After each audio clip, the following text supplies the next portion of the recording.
नमस्कार फ्रेंड्स, आज मैं स्वागत करता हूं आपका अपने YouTube चैनल लीगल लैंप में, जहां पे मैं हर रोज लीगल बातें डिस्कस करता हूं जो पुलिस ऑफिसर्स के लिए ज़रूरी होती हैं, जो लॉयर्स के लिए ज़रूरी होती हैं, जो लॉ स्टूडेंट्स हैं उनके लिए ज़रूरी होती हैं और एक पब्लिक के लिए भी, आम जनता के लिए भी ज़रूरी होती है। ऐसी कुछ बातें मैं यहाँ पे डिस्कस करता रहता हूँ। और आज से मैं सीआरपीसी की लेक्चर सीरीज शुरू कर रहा हूं और इस सीरीज में मैं एक तरफ से एक एक सेक्शन को हर एक इंग्रेडिएंट के साथ डिस्कस करूंगा और कोशिश करूंगा कि बहुत साधारण भाषा में, जो लॉ की कॉम्प्लिकेटेड भाषा है उसको साधारण भाषा में मैं आप तक पहुंचाऊं, जिससे कि कोई भी इंग्रेडिएंट बिना मिसिंग हुए कंप्लीट इंफॉर्मेशन लॉ की आपके पास तक पहुंच जाए और उस लॉ को फिर आप अपनी लाइफ में अच्छे से उसको अप्लाई कर सकें। तो मैं सीधे सीआरपीसी पे जाने से पहले किसी भी लॉ को कैसे पढ़ना चाहिए, पहले मैं आपको ये बताने की कोशिश करूंगा।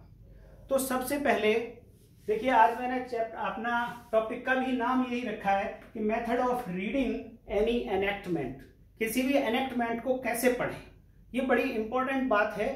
जो नए स्टूडेंट्स होते हैं उनको पता नहीं होता है, पुलिस ऑफिसर्स को पता नहीं होता है, जो लॉयर्स हैं पुराने हो चुके हैं उन्हें तो पता होता है। तो मैं आज सभी के लिए, सभी को पता चले कि कैसे पढ़ना चाहिए, मैं शुरू करता हूं।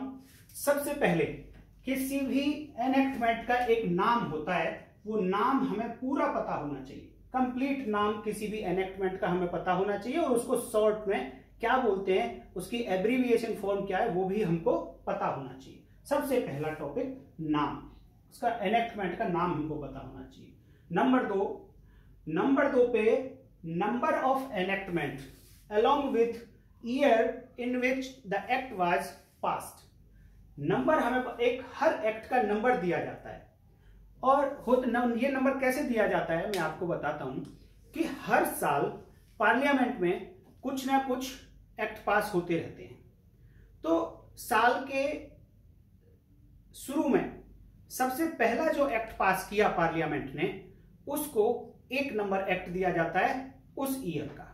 इसके बाद में जो एक्ट पास होगा उसको 2 नंबर दिया जाएगा उस पर्टिकुलर ईयर का, जिस ईयर में वो एक्ट पास हुआ है। इसी तरीके से इसके बाद जो एनेक्टमेंट पास किया जाएगा उसको 3 नंबर दिया जाएगा और एंड सो ऑन आप चलते चले जाएंगे। तो साल के लास्ट में जो नंबर आएगा वो उस साल का लास्ट नंबर होगा एनेक्टमेंट का।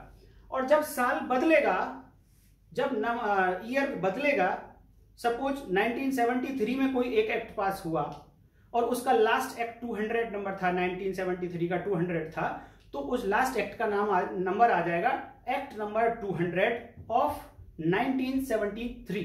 बट अब नेक्स्ट में 1974 शुरू हो जाता है। 1974 शुरू होते ही अब जब फिर से पहला एक्ट पार्लियामेंट में पास होगा उसको क्या नंबर मिलेगा? 1 ऑफ एक्ट नंबर 1 ऑफ 1974। इस तरीके से हर एक्ट को नंबर मिलता है। तो हमारी ड्यूटी है कि हमें उस एक्ट का नंबर पता होना चाहिए। एग्जाम पॉइंट ऑफ व्यू से, judiciary exam point of view से ये number, year, both are very important things.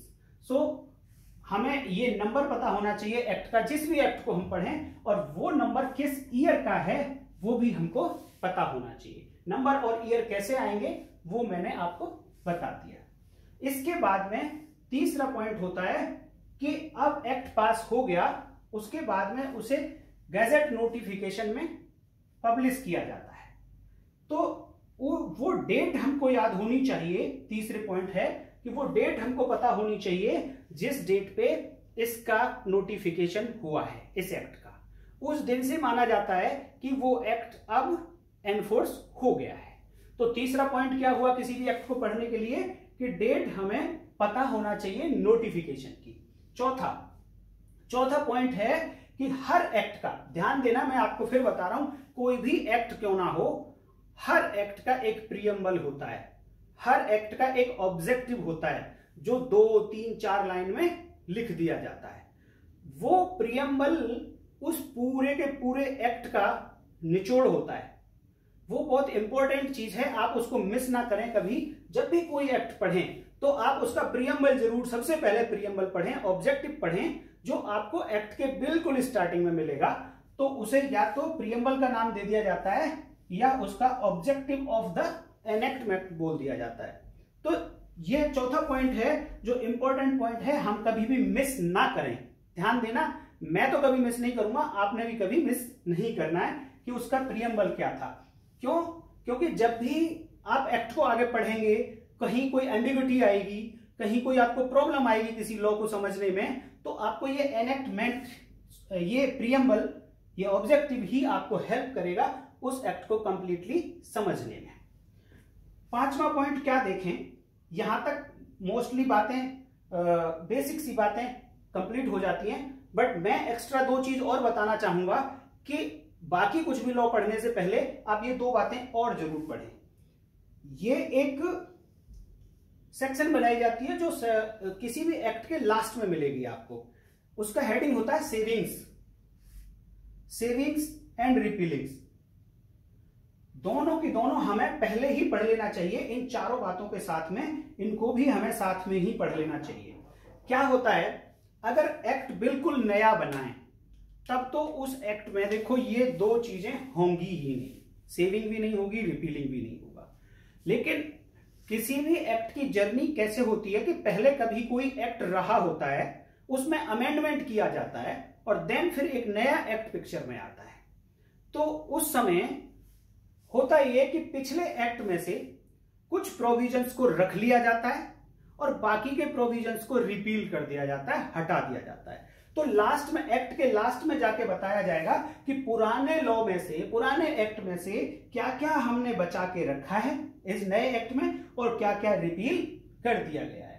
तो इन चार बातों के साथ आप ये पांचवी बात भी जरूर पढ़ें, बड़ी इंपॉर्टेंट चीज है। जैसे कि नया एक्ट बनने से पहले कभी कभी क्या होता है, ऑर्डिनेंस पास कर देती है पार्लियामेंट, तो वो ऑर्डिनेंस एनफोर्स रहता है, और जब ऑर्डिनेंस के बाद जब कानून आता है, जब कंप्लीट एक्ट बनता है, तो उस एक्ट में भी ये सेविंग्स और रिपीलिंग आपको मिलेंगे।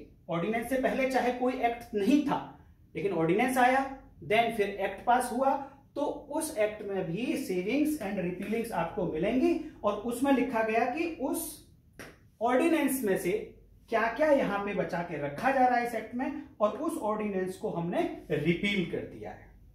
ये बातें वहां पे लिखी होंगी। नेक्स्ट बात आपको अब किसी भी एक्ट में क्या याद रखनी है, नेक्स्ट बात आपको ध्यान में रखना है नंबर ऑफ चैप्टर्स। उस एक्ट में कितने चैप्टर हैं टोटल, ये आपको जरूर याद रखना है। और जब चैप्टर के बाद में फिर आपको याद रखना है number of sections, total number of sections उस एक्ट में कितनी हैं, ये भी हमको याद रखना है। किसी भी एक्ट को पढ़ने से पहले आप सबसे पहले ये ध्यान देंगे। और लास्ट में और एक बात मैं बताऊंगा आपको कि जब भी कोई एक्ट पुराने एक्ट को चेंज करके बनाया जाता है, पुराने एक्ट को अमेंड करके कंप्लीट एक्ट नया लाया जाता है, या फिर पुराने एक्ट की किसी सेक्शंस में कोई चेंजेस किए जाते हैं, तो नए एक्ट को पढ़ते हुए आप हमेशा पुराने एक्ट को भी साथ में पढ़ें। पुराने एक्ट की पर्टिकुलर सेक्शन जो अभी यहां चेंज होके बनाई है, अमेंड करके बनाई है, उसको पढ़ते समय पुराने एक्ट में जो सेक्शंस लिखी थी उसको भी आप साथ में रखें और उनको मिला के पढ़ें, तभी आप एक अच्छा इंटरप्रिटेशन कर पाएंगे लॉ का। तो किसी भी लॉ को पढ़ने से पहले आप इतनी सारी बातों का ध्यान रखेंगे। तो अब हम इसके आगे सीआरपीसी पे जाएंगे और सीआरपीसी को इसी पॉइंट ऑफ व्यू से हम पढ़ेंगे। तो ये बातें आपने ध्यान रखनी है, बहुत इंपॉर्टेंट बातें हैं, कहीं आपको इकट्ठी नहीं मिलेंगी, एक जगह नहीं मिलेंगी, ये बातें अलग अलग मिल सकती हैं। तो मैंने कोशिश की है कि मैं एक बेसिक तरीके से आपको समझाऊं, जहां से एक बेसिक स्टूडेंट शुरू करता है अपने लॉ को, और जैसे बीए एलएलबी स्टूडेंट हो गए, नए लॉयर्स हो गए कई बार, तो उनके लिए मैं ये वीडियो बना रहा हूं। उम्मीद करता हूं कि आपको ये बातें जरूर अच्छी लगी होंगी और आपको ये बातें याद रखनी है। तो मैं आपसे ये भी रिक्वेस्ट करूंगा कि जो लोग अभी मेरे चैनल पे नए नए आए हैं, तो मेरे प्लीज चैनल को सब्सक्राइब कर लीजिएगा, नोटिफिकेशन ऑन कर लीजिएगा, जिससे कि रेगुलर वीडियो आपको मिलती रहे और आप कंटिन्यू टच में रहें इस सीरीज के। ध्यान रखिएगा, सीआरपीसी पे मैं सीरीज शुरू कर रहा हूं, सेक्शन 1 से लेके कंप्लीट करेंगे हम सीआरपीसी को, और टाइम टू टाइम आपको वीडियो मिलती रहेंगी। नोटिफिकेशन ऑन कर लीजिएगा, लाइक करिएगा और अपने दोस्तों के साथ शेयर जरूर करिएगा।